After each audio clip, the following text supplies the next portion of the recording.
उबरे रहन से करह गइल बानी उबरे देवेनी नाही तो गारी देला खूब रे एह को दिन ना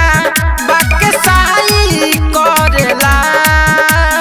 दिन भर बलमुआ खटाई करेला होते रात ढोड़ी के चटाई करेला दिन भर बलमुआ खटाई करेला होते रात ढोड़ी के चटाई करेला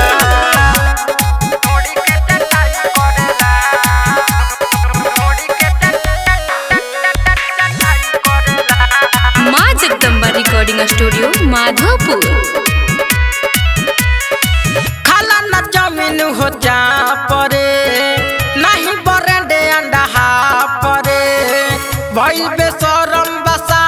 परे डरे हम रहता निका परे खाला न जमीन हो जा परे नहीं बरेंडे अंडा परे भइल बेशरम बसा परे डरे हम रहता निका परे होला जब दर्द समझाई करेला दिन भर बलमुआ खटाई करेला होते रात ढोड़ी के चटाई करेला दिन भर बलमुआ खटाई करेला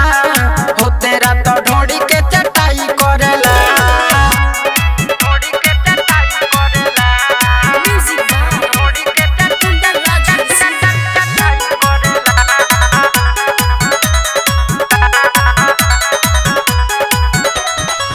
बुझेला वो करे के खाना रे नहीं हम करे पाई माना रे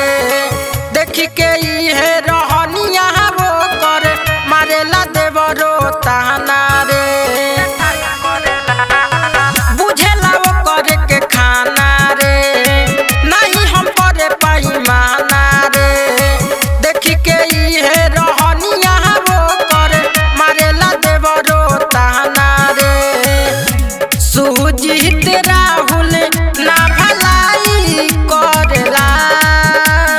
दिन भर बलमुआ खटाई करेला होते रात ढोड़ी के चटाई करेला दिन भर बलमुआ खटाई करेला होते रात ढोड़ी के चटाई करेला रहन से करह गइल बानी उबरे देवेनी नाही तो गारी देला खूब रे एह को दिन ना बाके सहाई करेला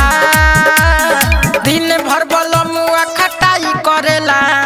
होते रात ढोड़ी के चटाई करेला दिन भर बलमुआ खटाई करेला